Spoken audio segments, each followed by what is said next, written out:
Arsenal 2, West Ham 0 in the English Premier League. The Gunners go fourth in the table after back-to-back defeats to Man United and Everton. More calls for his head. The Arteta outers singing songs of glee. A 3-0 and a 2-0 win back-to-back put Arsenal in the Champions League spot. What next for this topsy-turvy season for the Gunners? Goals courtesy of Martinelli and Emil Smith-Rowe when they arrived, but the game was not without controversy, where Soufal was given his second yellow and a penalty awarded to Arsenal, which was subsequently missed by Lacazette for a tackle where he appeared to win the ball first. Lots to delve into in this game, lots to talk about, but Arsenal Football Club are fourth. They're in a Champions League spot. They go in front of West Ham. They win back-to-back games on the bounce, 2 more clean sheets at home. I want your thoughts and I want your feelings. I want to know where your heads are at today, Arsenal fans. Because I have to admit, I'm on socials and people that a week ago were like, I don't know where we're going. I don't know what we're going to do. It's all doom and gloom again. And now, like, I'm loving what Arteta's doing. And I love watching it, if I'm being honest. The difference week on week is mad. It's like watching the relationship between Jesse Pinkman and Walter White on Breaking Bad. It is. It's like 1 minute they love each other, the next minute they hate each other. It's a madness to me. But Arsenal tonight, let me just say about the performance on football for a minute. The North London derby is always hard to gauge because it's the North London derby. But without a shadow of a doubt, the best Arsenal performance I've seen of the season. The pressing was on point. They were able to maintain the intensity of the game beyond the opening sort of 20-minute period they normally have. There's very few lulls in the match where they allowed West Ham back into the game. They didn't sit back and become overtly negative when they went 1-0 up, and that was hugely key. Arsenal was absolutely brilliant tonight, and yes, there was controversy in that penalty. What could have happened 11v11? Nobody knows. That's football for you. But Arsenal Football Club were excellent today. One of the very best performances, very, very organised at the back. Very difficult for West Ham to create anything at all. There was an opportunity West Ham had in the first, or probably the best chance of the game up until the sort of double opportunity a few moments later where Saka squared the ball to Xhaka. And then, of course, there was a great long-range effort from Tierney, saved by Fabianski. But there was a shot from, I want to say it was Fornals. I could get that wrong, that bended just wide. But that's all West Ham really had. And they came on a little stronger, excuse me, in the second half. But Arsenal were just too much for them today. And it was an excellent performance indeed. Where is this Arsenal on a more regular basis? And I'm talking away from home. That's the next stage now for Mikel Arteta, because one of the best home forms in the league, I think the second best home form in the Premier League this season, which is exceptional. But it's about taking it to that next level now. Arsenal fans, how confident are you? How confident are you that you can maintain this top 4 spot? Of course, we all know that before any bit of rivals get involved, we know that Spurs haven't played 2 games, and we know Man United missed a game yesterday, and all those games are highly fancied to be won by Spurs and Man United, but they haven't been played yet, and Arsenal have played theirs, and they sit in 4th spot. But Gooners, how do you think? How do you feel? How do you think things are going to progress from this point? I want to hear from you right now. Make sure you get them super chats in as well. Smash the like button. We've got a great panel on the show a little bit later on for you as well. But the opening's always about you, always about your thoughts and feelings as well. Nicole here says the match was a mess. I'd love you to expand on what you mean by that, Nicole. I'd love you to expand. Giving that red card was criminal, proper tackle. Yeah, I have to admit, it was a shambles of a decision. Shambles. There was follow through, but it was shin on shin. He wins the ball first. He then gives a penalty, then sends the man off. And yeah, I feel like if I'm a Man United fan and that happens, you're sitting there and you're like, game over now. Game's finished. Game's absolutely over, because they were struggling with 11, let alone 10 men. They're going to push forward later on. There's going to be space that opens up at the back. We'll exploit it. Great for Arsenal. From a neutral watching, it kind of kills the spectacle a little bit. I feel a little bit sorry for Soufal because it wasn't a foul. It wasn't a second yellow, but that's football. That's football for you. Terry, stop gassing it.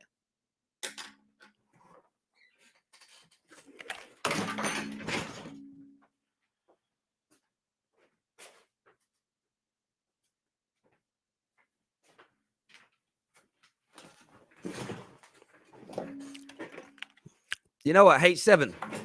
You, H7. Whenever I sit here and say Arsenal had a bad game today, you sit there and cry and go and suck on your mum's titty, bruv. I say, well done. Oh, stop gassing it. Oh, you weak fool. You weak fool. Get out of here. Suspended for the night. Take care, bro. Ain't having any of it. Ain't having any of it. Fool. You played brilliantly tonight, Arsenal. Take the praise. If you don't like a Man United fan giving you praise, piss off to another channel. See you later. See you later, babies. See you later. In fact, let me just see if my daughter's still awake. If Freya's awake, you can come round and play with her Barbies. How about that? Play with the kids, H7. See you later, my friend. Do one. Do one. Absolute mad. I'm not in the mood for it. I'm not in the mood for it. Get out of here and take the L. You've just been done, brother. You've just been done. Let's go to some comments here. Man like Chris, how you doing, bro? Good, good, good. H7's on my case. He literally, in the last 3 Arsenal streams, says, praise us more. I praise you tonight because you're brilliant. And he's like, don't gas it. Can't be dealing with it today. Not with my Corona brain. I can't do it. Is the Emirates Stadium beginning to become a fortress? I think it's only 5 points that they have lost at home. It certainly is. You look at the performance. It's the performances more than the results as well for me when I watch Arsenal at home. They look a completely different beast. What Arteta's now got to learn to do is how to take that away from home to move to that next level. I think to maintain a top 4 spot, the away form has got to improve as well.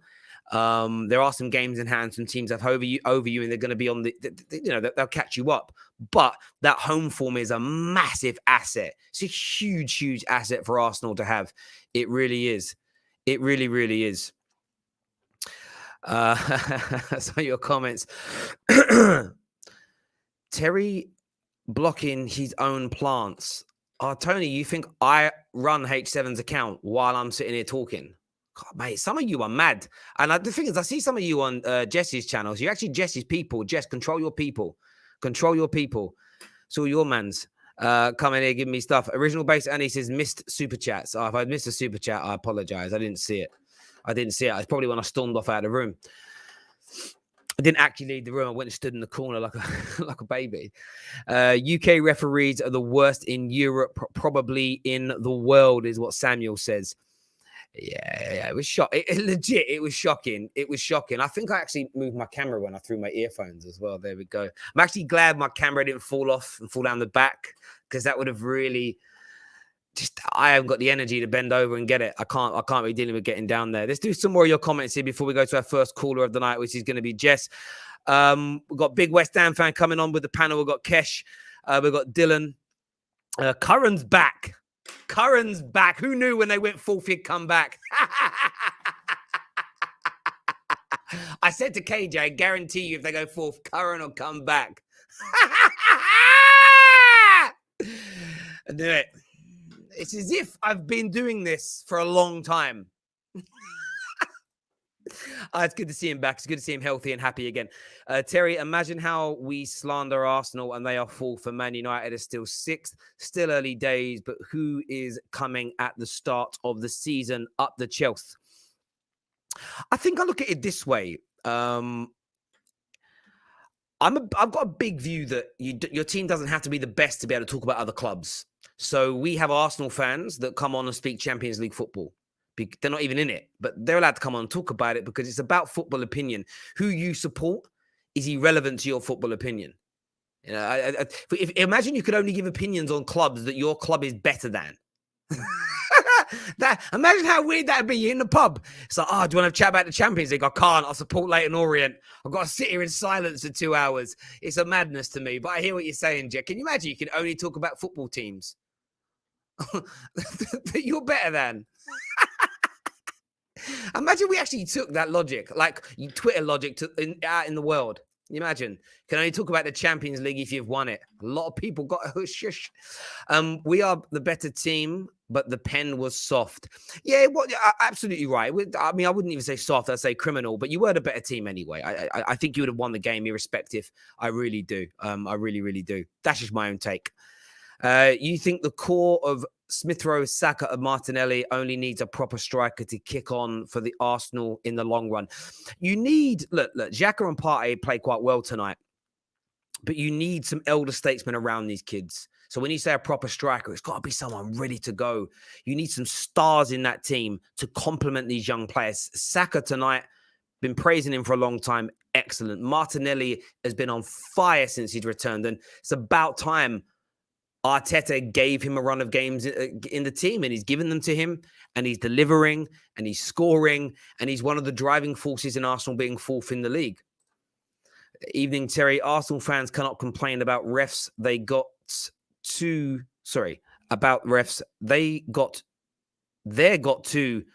go for them today. Got two going for them today. So I kind of get what you're saying there, Dinesh. Sorry. You use the wrong words and I'm dyslexic. Together, that's a bad combination for reading out loud on the internet live. Over a season, it cancels each other out. Of course it does. I like to goad Arsenal fans because last year we had Igal and Harry on here telling us there was a legit conspiracy theory. Sort of aliens, lizards running the world conspiracy theories to give bad decisions. I love it.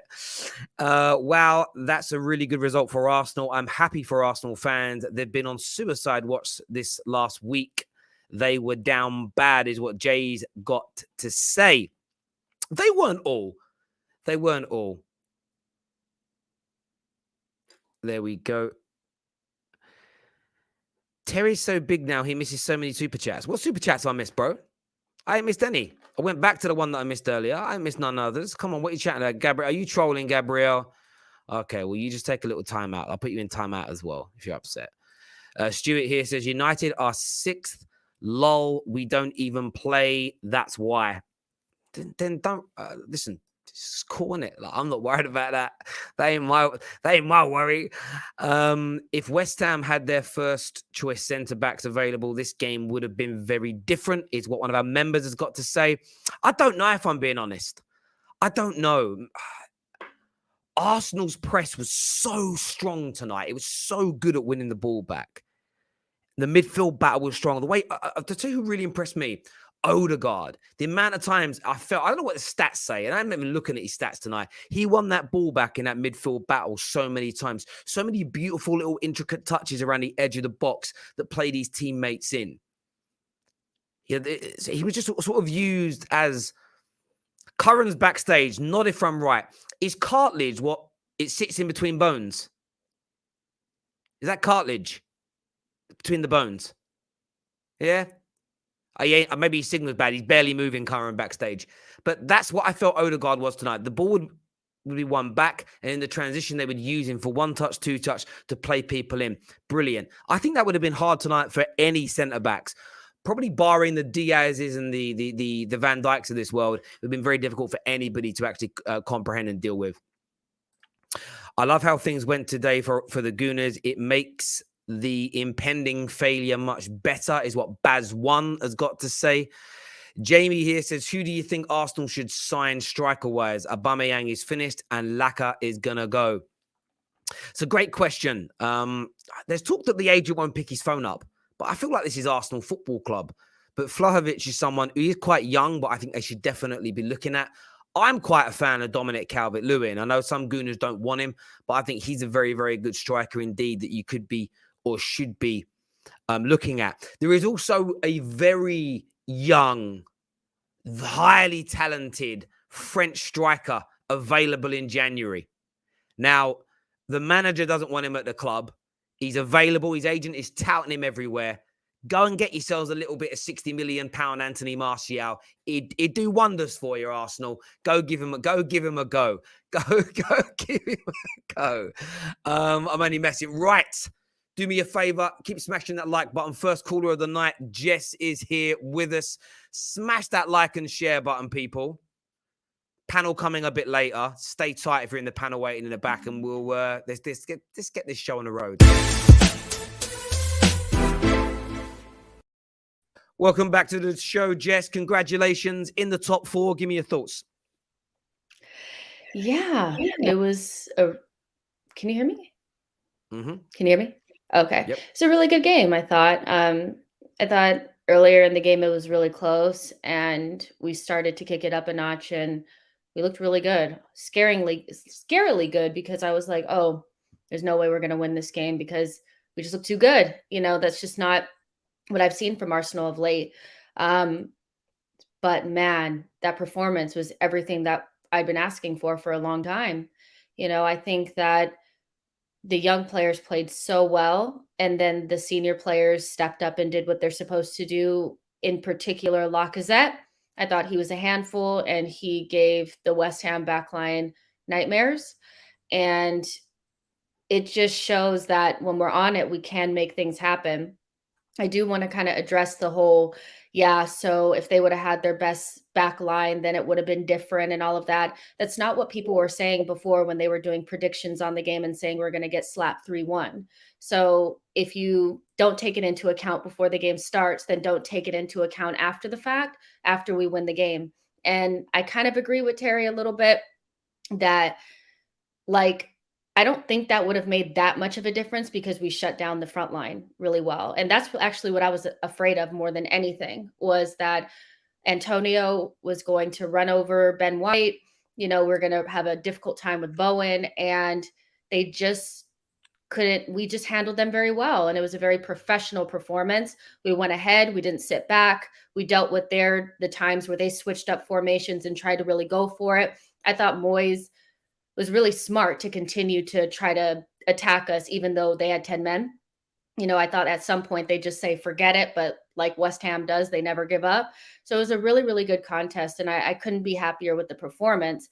We play Leeds and Norwich next. If we could take that into those next games away from home, then it feels a little bit more solidified. But this is the first performance that I've seen this season where I don't feel like you can argue much of it away. It wasn't 45 minutes and then fell off. It wasn't 20 minutes where we got a goal off of a corner and then they battered us and Ramsdale did really well after that.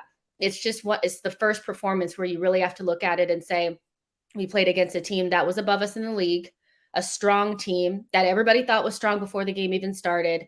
And we played better than them and we deserve to win. Did we deserve that penalty? Probably not. But like most of us, Terry, you might be a little bit different, but when we get things that we probably don't deserve, sometimes as an Arsenal fan, I'm just kind of like, like it is what it is. And I think there's a little bit of justice there for them with Lacazette missing it, but Sufal got the red card. So it is what it is. But ultimately, we were the better team. And so, yeah, I couldn't be happier. We all know that Spurs and Man United have some easier games coming up that are backed up with the schedule because of COVID. But we took care of our business and we did what we needed to do today. And that's all you can really ask. So I really have nothing to complain about. Yeah, there's a super chat here from Ryan. I don't want to miss his super chat. He said that, did you hear, I didn't hear this, but he says, did you hear the VAR commentator? He said it wasn't a penalty, but there's no evidence to back that up. I mean, that's the weirdest explanation that I've ever. I mean, the evidence is that he won the ball first. I mean, it's there. But as you say, look, these things do happen in football. And I'm someone that I don't look at refereeing decisions as major turning points. I understand why West Ham fans might with this at 1-0, 11v11. There's a chance to turn it round, but we'll let West Ham speak on that a little later. In terms of top four, I know you're someone that's kind of played down that idea. You went through those back-to-back defeats to Man United and Everton, and they were away from home, and we know the away form is different to your home form this year. You almost Jekyll and Hyde in many ways away from home compared to what you like at home. But you're in fourth spot now, practically halfway through the season.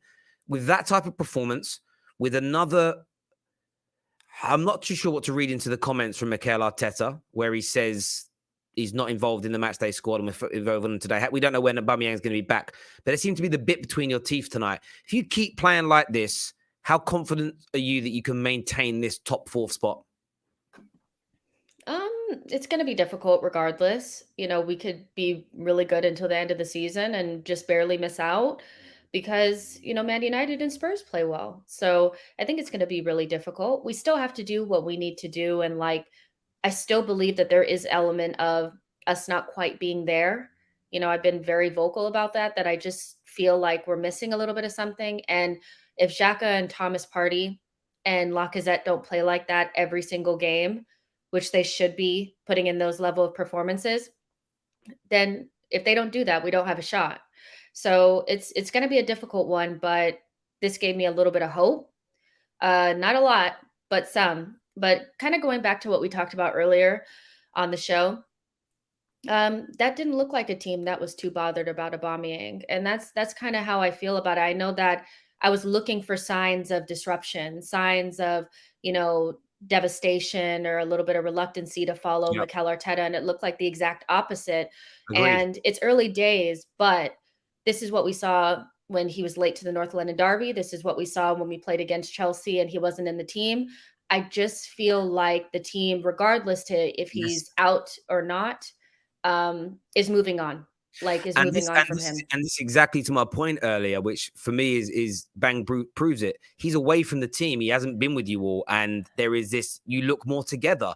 So sell him and completely keep him away, and there then be. I think there'll be even more improvement from you. I think, for me, sell the geezer, because even if, you know what, even if he does, I was thinking about this after our stream. Even if him and Arteta shake hands, they cuddle, a really good social, they do a little photo shoot with a puppy or whatever it is. Everyone's like, oh, friends again. I know you're not going to buy into that nonsense, but everyone's like, oh, they've made friends. Aubameyang's done this so many, and we only know about the things that have leaked. I'm going to hazard a guess here. There's been a lot of things behind the scenes as well. I think you're better off, like you did with Ozil, like you did with a number. Whenever you've got rid of a problem player, there's been a boost in your team. So get rid of him and get rid of him completely. Don't let him back in the training ground. Send him away, loan him out. And I think you guys will improve massively. Well done tonight, Jess. Congratulations on going fourth. And we'll speak soon. Thank you. Have fun. Take Bye. care. Bye, bye, bye. Thank you. Next on the show, we're getting the panel on really soon, but next on the show is going to be Igal. Igal's going to be here with us to have his say. There's a super chat here that says, three. Why did I read that for? Why did I read that about Spider-Man? I'm so annoyed at myself. I started reading it so I don't get caught out by saying any weird names like Bend Over. And I've just read something about Spider-Man. Thanks. That's put me in a bad mood now that I read about Spider. Anyway, Igal's here with us. They're fourth. Let's go. What's good? How you doing, mate? What's good? How you doing? I'm very well. Before the game, I said to you this West Ham team is a little bit overhyped. Before the game, I told you this West Ham team does not travel well. Before the game, I said Arsenal at home are slightly a different team. And everything we've seen today was that. At home, we play different. We don't travel well. And we've seen today that West Ham don't travel well. With the injuries and everything leading up to this game, I expected us to win. We won by a 2-goal margin, just like I expected. I expected us to concede, but we didn't concede. We kept another clean sheet. Ramsdale did well. The team did well. Gabriel Martinelli did well. Smith Rowe came on, scored a goal. Saka and Smith Rowe linked up for that goal. I honestly don't find too many bad talking points from this game. I just find a lot of positives. And you know what? We're in fourth.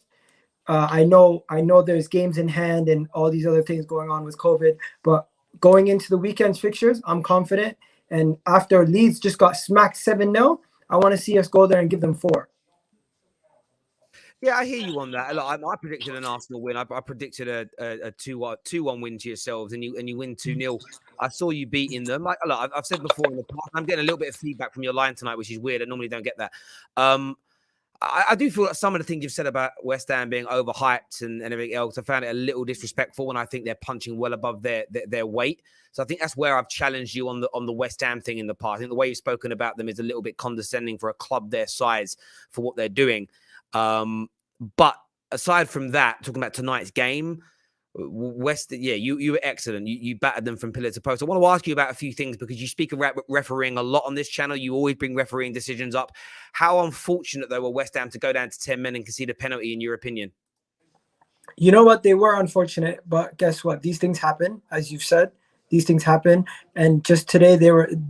luckily, it went our way. We need to sort out our penalty woes because we've now had 3 penalties saved in a row versus Aston Villa, versus Aston Villa, Watford, and now against West Ham. But you know what? These things happen, Terry. Even though some people would say it's not a penalty, I'll take it. I'll run. I don't care. These things go against us sometimes, and I'll be here complaining. When they don't go against us and they go in our favor, I'll be a hypocrite to be complaining. I hear what you're saying, but that's it. You will moan when they go against you. That was the other way around. I think you'd be absolutely screwing. You'd be talking about conspiracies and everything else. But you do agree West Ham were hard done by there. West Ham, even if they were hard done by Terry, we could play to another 90 minutes. They wouldn't have scored a goal. I really don't think they did. I really don't think they did anything to threaten us at all. Their attack was lackluster. We dominated them the first half. We should have scored 2 goals. Second half, we did not dominate them, but we got the goals that we needed to get, and we were a little bit more clinical with Smith Rowe's goal and Martinelli's goal. And once again, the youngsters showed us that they can do it. West Ham, to this day, I'm not gonna disrespect them. I'm just gonna say they are overachieving, and when they play teams at home, and they don't travel well. Until we see West Ham doing well away from home, I'm going to continue to say that they're overachieving and they're performing well in the London Stadium. When we go to the London Stadium, I'm going to be worried. But at the moment, at home, I wasn't worried going into this, and I was proven right by the performance and the overall game. And this is probably this is a performance that I'm not even going to take too much away from, because I look at that West Ham team going into this game, and I predicted this. So I'm not going to be overly excited, as you can tell by my reaction. And I want to ask you quickly, obviously, you're someone that was kind of, I don't know what the right word for it is, but when yourselves lost back-to-back games against United and Everton, there was almost and I'm paraphrasing here, but an emphasis of, I don't know where we go from here, as Arteta taking us as far as he can, and then you win 2 on the bounce, and then there's newfound confidence. Where are you at with your season now? Is it vibes, just I'm going to take each game as it comes, or do you really feel you're going to stand toe-to-toe now with Man United and with Tottenham and fight it out for this final Champions League spot? I don't know where our ceiling is, Terry. I don't know where our ceiling is. I don't know what we can reach with this team. Could our ceiling just be floating in and amongst the 5th and 4th place, and then end of the season we drop off? Or is there another level where we can go and gain some consistency? Luckily, we have some easy games coming up. If we lose to either Norwich or Leeds or any of these teams, then I know where we are. We're an inconsistent team that plays well at home. But if we start traveling well, then we can maybe gain some consistency. At the moment, I'm going to say that we have not seen the best of our team. We've seen the lows, but we still haven't seen the best. Is there another level Arteta can take us to? I question if he's able to take us to another level. Maybe a better manager will be able to take it to another level. But at the moment, he has the players playing well. He has the team playing well. And all I can say is you've still not seen the best of Arsenal. Igal, top man for coming on and having your say. I know you're at work and we'll speak to you again soon. Thank you very much, bro. Top man. Thank you. We're going to get Baz on the show. Baz is going to be on the show with us in a moment, joining us on the panel, a couple of West Ham fans. Before that, young Samuel is here. What are you saying, Samuel? Hi, Terry. Listen, you know what? This performance today was absolutely brilliant. I think I don't want to say anything, but this is a Tom Holland type performance. It was brilliant, bro. Performance? Tom Holland type yes, performance. Just be very careful not to ruin anything Marvel for me, because I ain't getting cinema, because I ain't risking getting the Rona anymore. So I'm waiting 42 days to come out on Disney Plus. So 42 days, you don't mention it to me, Samuel. As honestly, I'll knock that bum fluff off your face. Right, go on. Go on. Listen, bro, we were absolutely brilliant today, you know. Going by performance this season, you know, the Tottenham performance was good, but today I think the level of performance was better tonight, you know. I think not a single player put a foot wrong today. Martinelli was absolutely brilliant today, you know. He ran the ball down, and like I said to you on Saturday, Terry, when we have to strip the captaincy off Aubameyang, and listen, he will not be missed at any point. Look at that Southampton game without Aubameyang. We look absolutely brilliant. And look at Lacazette. Aubameyang was not in the lineup today, and Lacazette has been absolutely brilliant in the last 2 games. You know, everything he's done. You know, Lacazette running beyond the 50th minute. Lacazette running in the second half when he usually tires out. I was quite blown away, you know, with his hold-up play tonight. This is what a striker should do in a modern game. He should bring more to the table than just scoring his goals. So Aubameyang, he doesn't bring anything else really. His best attribute was scoring goals, and he's kind of lost that attribute. So, I mean, there's no point in him playing now. When we play Aubameyang, it's like playing 10 men. So with Lacazette there, we have something going there. I have a question for you, Samuel, though. Mm-hmm. Are you going to nail your flag to a mast? And you know what I'm talking about? Because whenever you lose a few games, you come on here and you don't say Arteta out, but you sound like one. And you win a few games, and then you're like, we're moving, we're going places. You can't be going places for 2 games and then wanting to sack the manager. If you're backing your manager, you have to back him through the hard times as well, right? Yeah, but listen, like I said, I'm the same boy as Igal. I don't think this Makata is the right man to take us to another level right now. I think his minimum ceiling is 5th place, top 5. That's all he can go take us right now. If we bring in another manager, I think we can go to another level, like them where Man City, like where Chelsea are right now. Because Mikel Arteta, he hasn't, in my eyes, he hasn't got that ability, and it's shown throughout the games. I think this is the only, obviously, good team. But Tottenham weren't a good team at the time under Nuno Santos, so this is the only game where we've beaten a good team, so it's shown a lot. I think a credit has to go to the defense with Gabriel and Ben White. I think they looked absolutely brilliant tonight. I don't think a single player put a foot wrong. But if we do not win the next 2 games or don't get 6 points, then I think it's over for us. I hear what you're saying there. Young Samuel, top man for coming on and having your say. I appreciate that, mate. Thank you very much indeed. Ladies and gentlemen, we've got the panel coming soon. 2 West Ham fans, 3 Arsenal fans and me. It's going to be a great show, so stay with us. Before that, Curran is on the line with us now. He's back after a few-week break. Welcome back to the terrace, mate. How you feeling? I'm just going to address this, right? It's not I came on straight after United.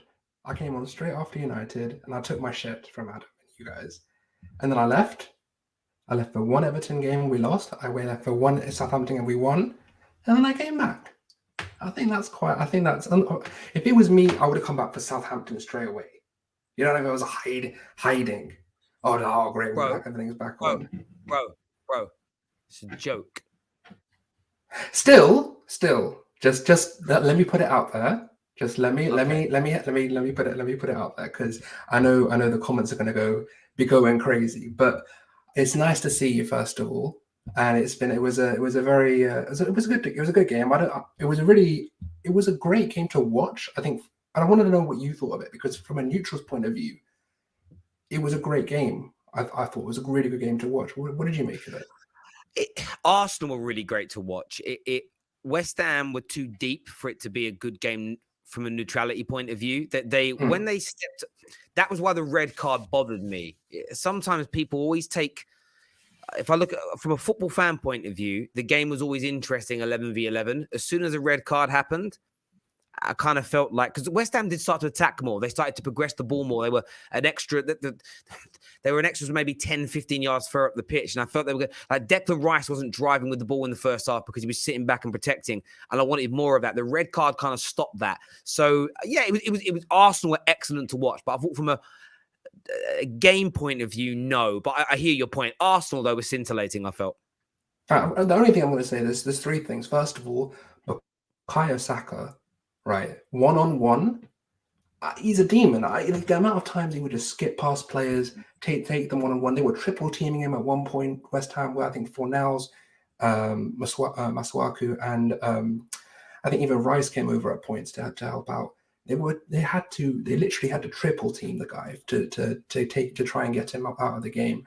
I mean, every defender, all of our back 4, none of them lost a duel in that entire game. So that, I think, says a lot about them. You have Mikel Antonio, who's one of the most physical challengers in this league, and I don't remember him having a sniff. I mean, I think there was one ball that Gabriel sort of kind of messed up, and he almost got it. Yeah. No doubt about it at all. Obviously, you've always maintained top 4 is on. Obviously, you're sitting in that position now. Does that feel like vindication for you? Did this feel tonight like a bit of a vindication, or did it feel like a turning point game tonight to getting through a gateway to move into top 4? No, none of that. A turning point would have been United. That would have been a turning point for me. This, I feel like it's a solidification of where we should be. That is, I'm gonna I just checked while you were talking, Terry. We have the best home form in the league. We have now gone above on goal difference to Man City. The main thing for me is I feel like in April, May, this will be vindication. I'm not sitting here going, oh, it's December. Oh my God, the table is the annual table. I'm not doing any of that rubbish. My thing is, which I think is fair. I mean, Igal, I've just been tagged in a tweet from Igal where he's clipped the top 4 and then just tweeted out, like, if you can see your team. It's the crazy thing about that is Spurs and Man United win their next games and you guys drop down to 6th. I know. And I'm just gonna say this. points on the board is points on the board, right? And fixture congestion will catch up with teams, especially if Tottenham do continue in that Conference League, West Ham in the Europa League, you guys in the Champions League. These kinds of the fixture congestion is a factor. No Europe is no Europe, and that I've always maintained is a massive factor. And even you look at West Ham now, both their centre backs out.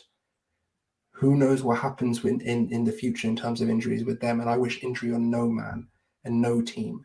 But the fact of the matter is, it's a matter of fact. That's what happens in this league. You get people coming, injuries happen. And especially if you've got more games, then you're going to tire out more. And this is why I've always maintained that we have a real shot. And I've always said to you, it's not that they were amazing. It's not like they were this 07-08 team, the Arsenal team. You know what I mean? Like, it's not like we're that kind of amazing going forward, free-flowing football. It's the fact that the level of top four right now is one that we can compete with over a long period of time, given the amount of situations that will occur later in the season. I hear you on that, bro. Just a quick question for you, because a lot of people are asking about it today. What did you make of the red card situation and penalty? Bullshit. Complete and utter bullshit. Like, I will say this to West Ham. I'm sorry. It's happened to us plenty of times. I'm being serious. I don't like it. I hate winning like that. But I'm going to take it because we need the points. You know what I mean? Mate, listen, I hear you on that completely. Listen, Curran, as I said earlier, absolutely good to see you back, feeling well. Thank you. And we'll speak to you again soon. Top man. Thank you very much, bro. See you soon. Thank you. Panel coming on very soon, people. Make sure that like button has been smashed. Make sure you've retweeted and shared this stream across your social media platforms. Panel on their way out now. I'm going to play the intro, bring them in. We've got Scott with us. We've got Kesh, Dylan, Baz, and Frankie. And if we've got Frankie's name there for a second, let's do this.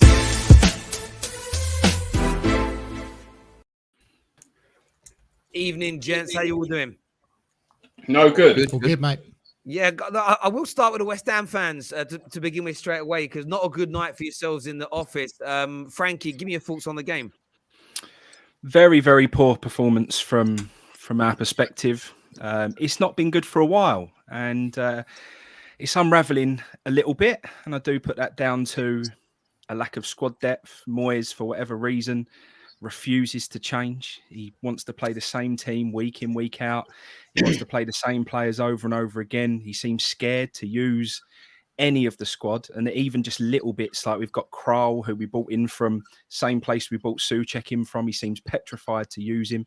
It's almost like he stumbled across something that's been working for us, and he just don't want to do anything different. So it's been unravelling. I was gutted because all of this Arsenal, what you've got to do is stop asking Arsenal fans what their opinion is of tonight, because we'd have to extend this to a 24-hour stream because it will be madness. But they are just getting so far ahead of themselves. And to say they were excellent tonight is wrong. See, that first half, we were bad, but we were lucky they're just as bad as us. And they ain't that good. And that is an absolute fact. They are not that good. If they were, it would have been a travesty of a scoreline, because we were absolutely awful. Obviously, the decision happened. Look, Arsenal were better than us. They were better than us. They deserved to win. And if that decision hadn't happened, they still win the game tonight. But there's people like Igal just before. He needs to be the transport minister for London, because he talks about travelling a lot. But like, how rough must that North Circular be if travelling 15 minutes up the road is why we've lost tonight? Like, it's madness. I don't understand it. And yeah, Arsenal will still win tonight. That was always going to be the case. But, you know, I just don't think it was that good of a performance from them either, to be perfectly honest. Baz, how about yourself, mate? I want to ask you about that penalty decision. I know the Arsenal fans, so far their view has been, yeah, it weren't a penalty, but it happens in football. Did you think that how much of an impact did you think did that have on yourselves from getting back into the game? Did you see yourselves getting back into it? Of course it had an impact, because going down to 10 men should make it harder. But I thought it was probably better when we went down to 10 men, to be fair, than when we had 11 on the pitch. But I couldn't see a score. And in fairness to the fella before, he did say we could still be playing for another hour and we wouldn't score. And I agree with him there. We were dreadful tonight. And we were second best right across the park. I personally believe we got what we deserved. I don't think it was a penalty. Certainly don't think it was a second yellow to go to a red. It was given. You've got to accept it. If you're going to sit and moan about it all day, then you're never going to get nowhere in life because you can't change it once it's been. It's just tough. It's tough times now because we've done so well and we expect to keep that level up. But realistically, we ain't got the squad to compete with the top 4. Those 6 maybe, but not top 4. And European football is going to hurt us, which is proven. Mikel Antonio tonight, dreadful. And he's been dreadful for the last 7-8 games, apart from 2 halves. 1 half against Chelsea and 1 half against Liverpool. And that's when we play. If they don't turn up, we struggle. And we don't know another way to play. Yeah, look, I hear you on that. I think Arsenal were very, very good in the way they pressed tonight. I was shocked that you guys sat so deep, though, which, Declan Rice, what I've been loving about watching him in recent weeks is the way he's picked the ball up in the middle. He's driven forward with the ball. He hasn't done much of that. Kesh, from your point of view as a Gooner watching tonight, did you feel that was West Ham playing poorly, or do you think you're going to force West Ham into that? I thought we kind of forced West Ham into that. If you look at Masuaku, he's normally a lot more composed when he's on the ball, but I felt I pressed, and a lot of that came down to Odegaard. He was setting the traps, and everyone else was following on. It wasn't what I expected. I didn't expect us to play that high because we haven't been doing so all season.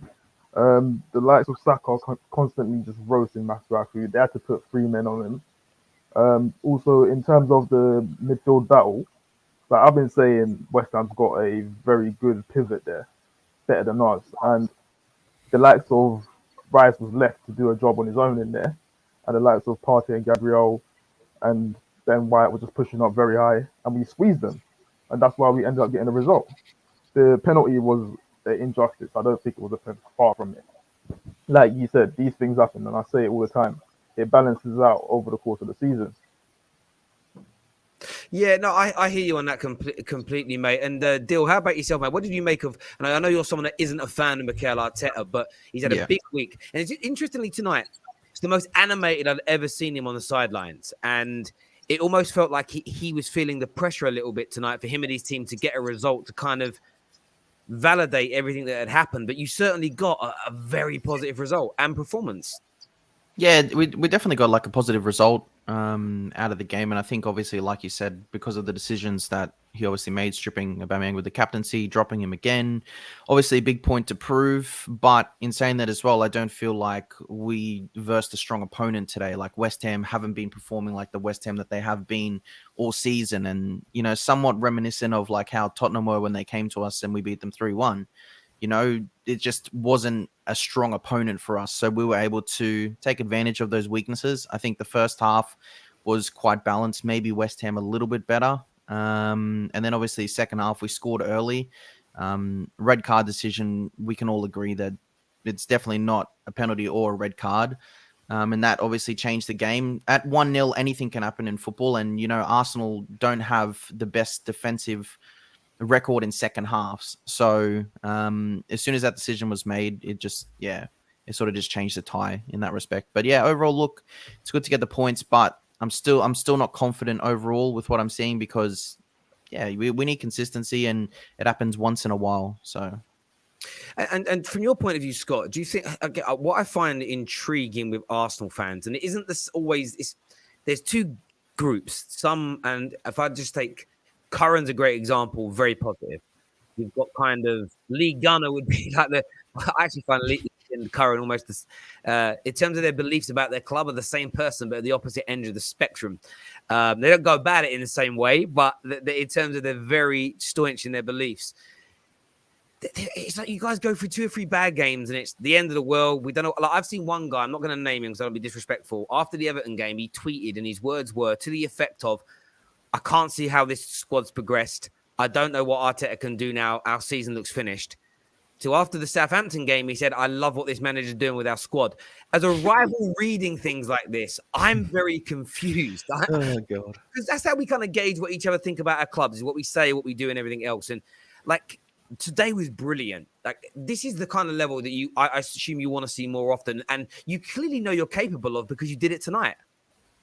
Yeah, I think you go on. You mentioned there about obviously you check rival fans out and you kind of gauge where the fan base is. But look, I always say this: we're all cut from the same cloth, right? We're all football fans. We're all passionate, and we're very and as a, I don't know as a culture, we can be very reactionary because it is a passionate sport. You know, this is people's religion to some people, and unfortunately with social media, as soon as it's on social media, it's there. People change their minds, and I don't read too much into it. Yeah, it's quite funny sometimes. You are right, but you've got that in every fan base. So I don't think that's exclusive to Arsenal, but it is certainly something you're going to see a lot in the Arsenal fan base, primarily because we are. Well, I've coined it, and other people have said it as well. We are like unsustainable FC. Like we are inconsistent FC, and you're going to get that with a young team, with a young squad. You're not going to get. We're going to get games like this. Listen, I'm buzzing tonight. I'm a great laugh on the watch along. Really enjoyed it. Listen, I agree with the gentleman who mentioned. Sorry, I didn't catch his name. The West Ham fan guy above me, but we weren't fantastic. Like we weren't brilliant tonight. But when you watch Arsenal week in week out, like what we are doing, the scale, it doesn't have to be an 8 out of 10 to be an 8 out of 10. It's only got to be better than a 5, and we suddenly think that's a fantastic performance because we've been living on scraps. It's been painful. It's been hard to watch Arsenal for so long that when you get, I think that's as close as you're going to come to a routine victory for this team and this squad. Yes, the penalty had a massive say in the game. Obviously, if the penalty was converted, then there'd be more scope for saying that changed the game completely. The fact we missed it, maybe justice was done. But we were the better team tonight. I think we got what we deserved. But I think as Arsenal fans, we've come to a point now whereby we're not expecting, or at least I don't think the majority, I don't think we're expecting great performances. I think we've come to realise that it's going to take a lot more time, and we're going to need better senior players. We're going to need to bring people in that are upgrades on what we've got. Like I'm seeing people tonight on Granit Xhaka saying, he's back. Listen, Granit Xhaka. Granit Xhaka, he shouldn't, I see people tweet and saying he should be the captain. No. This is a guy that 3 months ago was flirting with Mourinho on Instagram, right? Mm-hmm. Talking about how Rome is going to be maybe better, the grass is greener. Learning Italian. This guy wanted to leave the club. Fool us. We're the idiots for giving him a new deal, right? Because at the end of the day, we're talking about Bissoumas and players like that. I want to see an upgrade on Granit Xhaka. I want to see an upgrade. So to see him possibly get that captaincy, or maybe that will happen at the end of the season, I don't know. But the bigger concern isn't the fact criminal. But the thing is, it's not just about him being the captain. It's the fact that the moment he gets that captaincy, we already know he's Arteta's one of the favourites. He's going to start. But I wanted an upgrade on him, and he's not going to take us to the next level. And tonight, personally, there was a few opportunities he had. He does what Xhaka does. He sprays the nice pass out wide every now and then, but his mobility lets him down. He's similar. So listen, I'm not going to absolutely lay into this. Isn't Xhaka's worst performance that we'll ever see, but if we want to kick on and come away from what I was saying about being inconsistent, we need to sprinkle them senior players in, but senior players that can can step up when we're not relying on the youngsters, because you can't expect Saka, Martinelli and Smith Rowe to do this week in, week out, month in, month out, because one, they haven't been, and two, they're not going to. And Saka, Saka was brilliant tonight, but I don't know what you guys think, but Saka this season, his performances haven't been as good. He's been struggling. I think he's been struggling for confidence, and that's what you get with youngsters. I also think he's overplayed as well.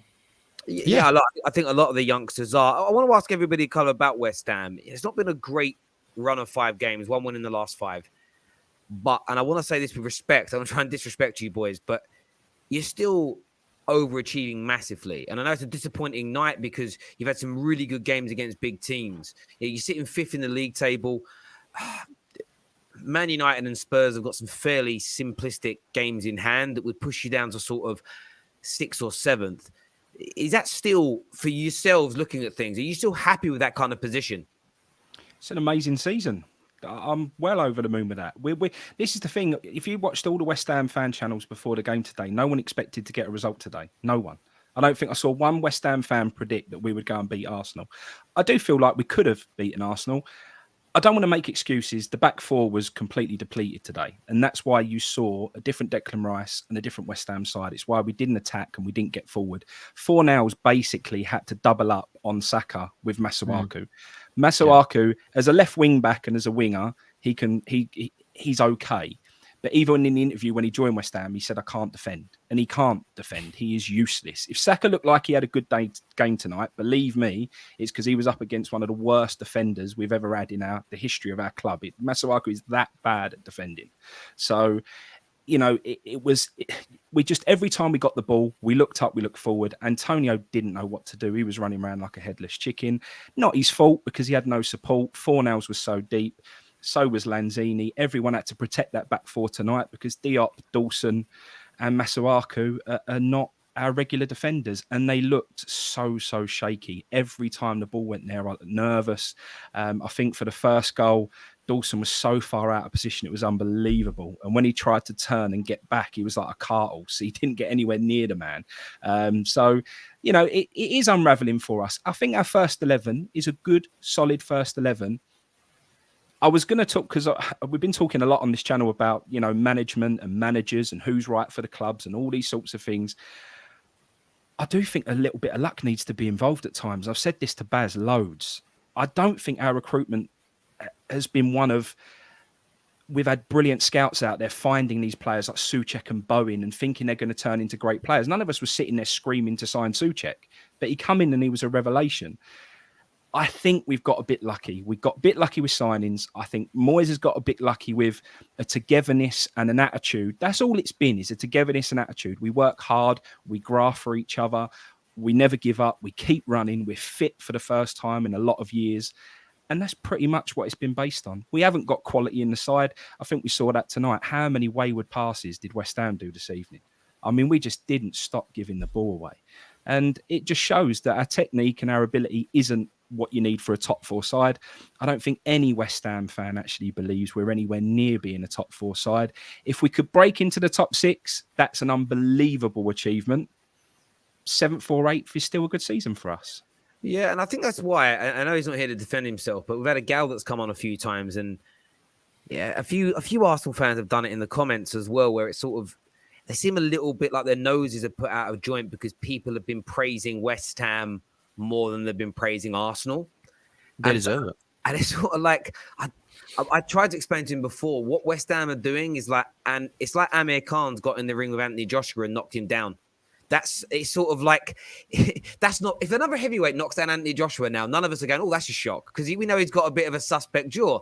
But like West Ham are such a smaller club in comparison to Cities and Liverpools and Chelsea's, and to get the results you've had has been absolutely brilliant. And is it sometimes hard though, Baz, to like not get carried away with some of those wins and want it to like, and not to be almost, you don't want to come ungrateful for what you've achieved still? Is it difficult sometimes? Yeah, of course it is, and it's hard and all. And to know, I sit here and think like Arsenal fans, and I must sort of sympathise a bit on how much they must hurt, because they've fallen from a great height. They've fallen from winning trophies, competing for. I don't like Arsenal, to be honest. Nothing against you for a personal issue, through fundraising I do. But they've fallen from a great height, same as Man United. And part of me now, we've only had one season, that's finishing 6th, not winning a trophy. I've never seen us win a thing, and it hurts watching us slip, because in my head now I'm thinking it's going to be too hard to get back in there. Like you've said, the likes of Manchester United and Tottenham have got these games in hand. Arsenal now got the points on the table. I'd rather points than games in hand, personally. I'd rather know that we're sat there 2 points clear. I don't care what you've got to play. Anything can happen in football. But I find it tough for us now to get back in that top 4. That was our chance. We had it last year as well in January, and we didn't buy a forward. I believe if we had bought a forward in January last year, a good forward, I think we would have got that top 4. Do you think you'll get anyone in January this year? I think it will be tough. I think we're signed. I do think we're signed, but how it's going now, I think our attraction's slightly slipping, if that makes sense. If we were still in the top 4, I think you're 4 points clear, I think you've got a better chance of attracting a better forward at maybe a 40, 50, 60 million pound price. Now, I think we could be looking at someone like 25, 30. Because I think the owners of the football club are worrying, we can't put 50, 60 million into one if we ain't going to get that top 4. And so I think that will hurt us as well. And we're just relying on Antonio, and it ain't enough for any Premier League club to have one forward. And without being rude to Arsenal now, they got Lacazette, the way that Aubameyang's been, and the way he's been performing. Take him. I know Martinelli can play up top, but he's playing all right out wide. But that was our issue as well. We overly relied on Aubameyang, yeah. Yeah, and that's my point. And now you've got Lacazette there. If something happens to him, you've got to rely on Aubameyang again. We ain't got that one person to rely on. And we've got to bring in Bowen in, which is going to weaken another position. And like Frankie said, our defence is just makeshift at the minute. And I strongly believe if Cresswell had passed the fitness test and played tonight, we would have played 3 at the back to have closed that gap. Because we've flat-footed our centre-backs. Get behind them and you're going to beat them for pace. Especially, without being rude, a clever manager would target Dawson. I don't want to criticise just him, because I don't think the performance was good, full stop. But he is slow. If you can put a ball in behind him like Lacazette done perfectly, you're going to get chances and eventually you'll score a goal. Yeah, I hear what you're saying about the top 4 thing. I mean, I just feel like that this run of 5 games has kind of pulled you away from it. And what's intriguing now is Tottenham have got those 2 fairly simplistic games in hand, but they have a tough game tomorrow night against Leicester. Man United play Brighton on Saturday. We've got a game in hand against Brentford. We play Brighton, who are on the worst run of form they've had all year. I don't think they've won a game in like 11 games, a lot of draws. So, Man United, Arsenal and Spurs all fighting it out for the top 4 race. It's not as exciting as a title race. I'm not claiming that it is for a second, but Kesh, how are you feeling now about, as we go into, practically going into the second half of the season, and a couple of games time, we're halfway through, Arsenal are there or thereabouts. What more do you need to be able to, in your opinion, put a legitimate top 4 challenge in, or do you think you're going to do that irrespective? Listen, I'm going to maintain my consistency. At the start of the season, before a ball was kicked, I said, a squad isn't as strong as it should be if you wanted to challenge the top 4. But the players that we've signed, I do expect to push for it, not that we'll get it. If you look at the players that's going to be going in January and everything for the AFCON, we're going to be missing the likes of the squad depth in general, like the likes of Pepe. I know he's not playing. Partey's going to be going. You're going to then rely on the likes of Sambi to come in. And I don't feel these youngsters are really capable of being consistent throughout a season. So this is where we struggle. You need to go and get a centre mid. You may even need to go and get a striker. And I think we will come up short. I don't think you can look past Man United's quality. As I said, that quality will always shine through over the course of the season. Anyway, even though they're not performing well, there will be games where it gets them out of trouble. We haven't got that at the moment. Yes, we played well today. And if you look at the chances we had, we should have scored more. But I don't feel we're that clinical. And it's one of those things where you've got to look at it and try and assess it in January and see if you can get in order to push for the top 4. Yeah, I hear you on that. I think that's fair. I look at the top 4 race, and it's definitely something which, look, Man United. Well, the thing with Man United is we don't really know how we're going to play under Ralph. That's the long and the short of it. There hasn't been enough game time yet. Yes, I think we've had 5. I think we've played 5 matches without. 4 matches without Ollie. We drew the first one against Chelsea, and then we won the next 3 on the bounce, which, all by the odd goals. So we have no real idea yet. We actually could win for the first time, I think, in over a year, 4 games on the bounce if we beat Brighton this week, which would just be brilliant. That's crazy. But Tottenham are silent dark horses here. With Antonio Conte. They're not playing great football. They're not playing pretty football. And I'm sorry, but this year I've got Arsenal and West Ham fans with me, and I'm praising Tottenham. That's dangerous. That is absolutely dangerous. I'll never do that face to face with you lot. I promise you. Especially with these West Ham boys, I would not be doing that. But 100% not even with a skinhead, I wouldn't do it. But I just feel like they're just gonna shithouse their way to being there or thereabouts come the end of the season. That's just Antonio Conte. Do you get what I think? They're going to be hard. And the reports still suggest that they're going to go big in January and buy 2 or 3 star players. And if they do that, well, if they don't do it, Conte might walk away, which might be really good. But if they do it, but I am still worried about them, probably a little bit more than I am Arsenal, just because they've got Conte and you've got Arteta. And I still think, although your home form is brilliant, until I see it translate away from home and you're more resolute away from home, it's very reminiscent of Wenger. Good at home, poor away. Well, we've had it under Ollie. I remember. I'm going to get the wrong way around, but I remember his first full season. It was either we had a bad away record and a very good home record, And then I think it was last season, like we had a tremendous away record. Or the season after that, we had a really good away record, but we dropped loads of points at home. And it's that you broke the combination record. of getting those. It's one or the other, isn't it? Yeah, That's what tends to and happen. well, if you get them both right, then you're challenging for the title, aren't you? But that's the point. Your home form is title challenging worthy. So the point is now, how do you make yourselves better away from home? And I think that's about, especially when there's fans at stadiums, because those young players, I think, are generally more susceptible to pressure when you've got the away fans at them. They're not as experienced. They're not as battle hardened. You know, if they were at West Ham Stadium tonight, which, by the way, sounds like it's getting somewhere close to its Upton Park atmosphere. It's raucous and it's noisy and it's aggressive. They're away at Anfield. It makes you shrink a little bit, and that isn't their fault. They're kids, and they're the leading lights in this team. So I think as you guys grow and you buy better, buy more star quality, that's what's going to bridge that gap now. Then you come into a different realm with Mikel Arteta. Can he handle senior pros at the highest level? And there is question marks over that. And I'm not saying just kicks him out of the club. Well, we'll see. So there's lots to be discussed in relation to that. I do want to speak about one player today that I know Arsenal would love to buy. I definitely want to buy him. West Ham want about £100 million for him. Declan Rice, what season he's having, boys? It's going to cost you more than 100 million, I think, mate. He's 150. I think that's probably a bit much. I think we wouldn't. I think 120 is where it's got to be. He's superb, mate, and the way he reads the game, it's just. Do you know what? He's one of them players, and we had another player very similar to him, who you always mention, Terry, and that's Michael Carrick. Declan Rice gets exactly the same sort of treatment, that you have to watch the man for 90 minutes to realise just how well he reads a game.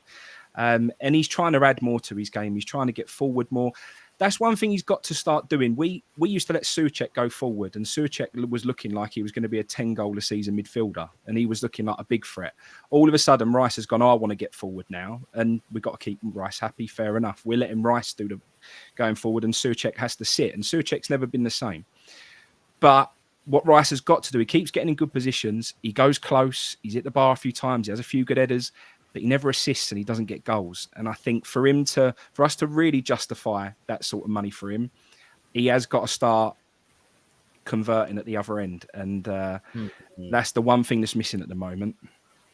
Yeah, he is sensational as far as I remember after one England game in the World Cup, there's probably a tweet out there somewhere. I was like, 100 million, do me a favour. And I think it was when we drew with Scotland, and I was angry with all the England players that night, every single one of them.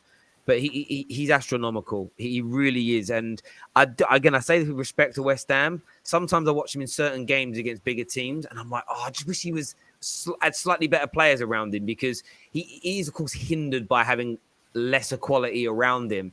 But what I see him do, the way he drives with the ball, the difference between him and Carrick as well is that he's got the physicality element that Carrick lacked. Like, Carrick could read the game. His interception rate was brilliant. His ability to sort of control the tempo of play was excellent. And I think Declan Rice can do all those things. But Declan Rice is physical. I'm not saying he's fast, but he's not a slouch. Do you get what I mean? He's not a slow coach. He's got that physicality about him as well. He maybe just needs to add those games. But I think it all depends where the club buying him wants to play him. If they want to kind of sit him and have him anchoring and controlling tempo, goals aren't that important. If he's more box to box, then he definitely needs to add those into his game as well. And Gunners, another player that's really starting to step it up the last few games. Odegaard. Where's this player been all season? Like, he looks really good at the minute, as far as I can see. Or am I overgassing? The H7 might call me out. I don't know. It's all due to confidence. That's all it is. He's a confidence player. He's got the ability. I see a lot of people knock his ability, saying he's not got this, he's not got that. But I'm a seasoned watcher of La Liga when he was over there. Like, if you watch him for Real Sociedad, he dribbles a lot more when he played for that team than he does here. Right here, he's just a guy that gets on the ball, kind of dictates it. And I feel I complain when Mikel Arteta haven't dropped so deep, because what I feel is he's having to compensate for our pivot that we've got. They're not really very mobile. I don't think Partey is kind of the person that dictates the play and get everyone playing well. He's more of a box-to-box kind of drive through and everything.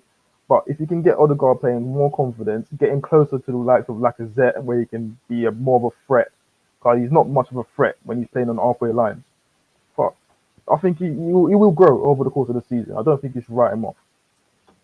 I hear you on that. And I've been impressed with him the last few games, and he's got some goals. His tenacity looks good. almost that, again, the cliche. It looks like he's adapting and getting used to the speed and power of the Premier League. And I don't know if he's put any weight on. I wouldn't know, but it'd be interesting to see if he's put a bit of extra muscle on. He's really getting a little bit more involved in games. And look, the new sort of formation. It feels like a new formation. This 4-4-1-1. Is that fairly new, or has it been used more recently? We've been playing it ever since Xhaka got injured against Spurs. Okay.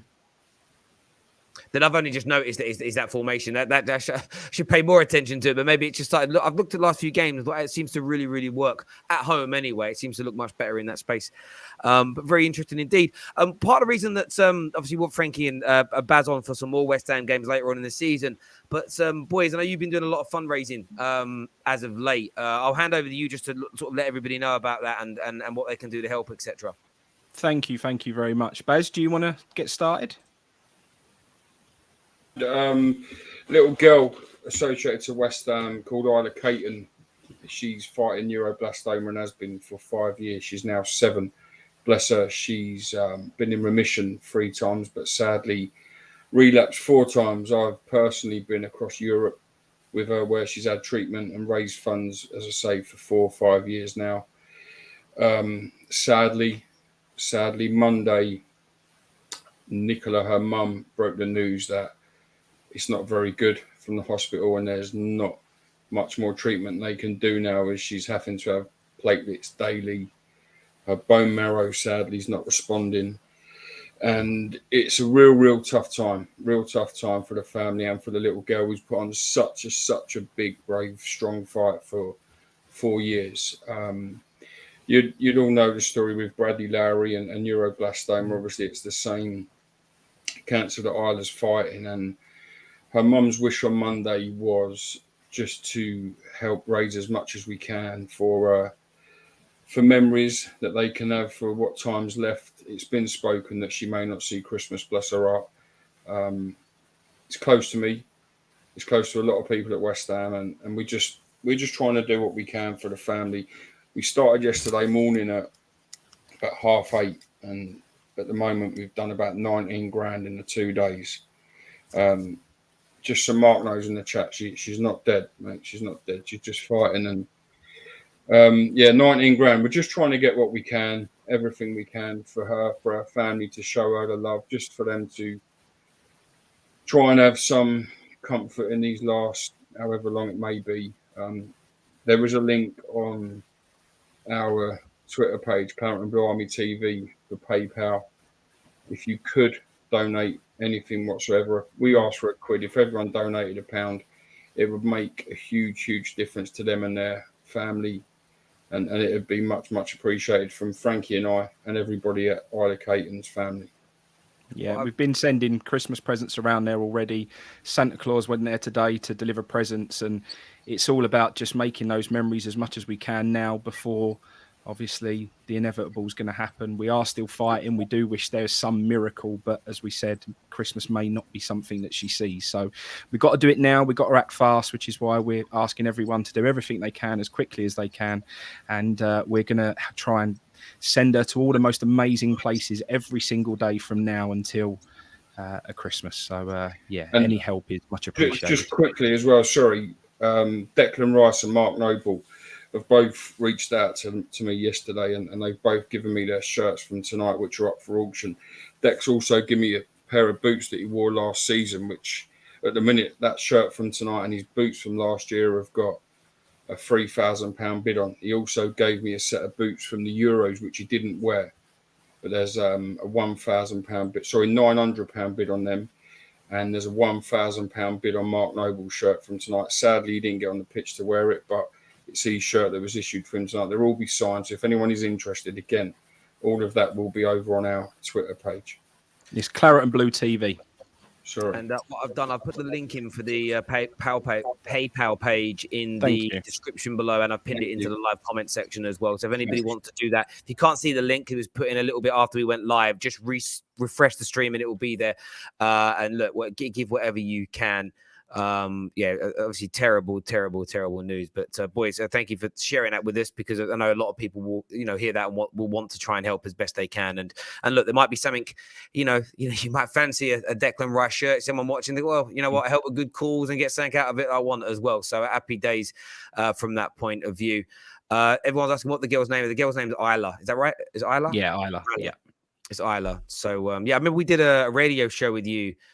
God, got to be over a year ago now. Yeah. A while back now. Myself and Rory Jennings and a few others were on there. So yeah, obviously terrible news just before Christmas. I mean, there's never a good time, but just before Christmas as well is just devastating. So cheers for letting us know and everything else. Everyone that's tuned in this evening, a big thank you to each and every single one of you. Please hit the like button before you leave and subscribe. Until next time, take care of yourselves. Goodbye. God bless. And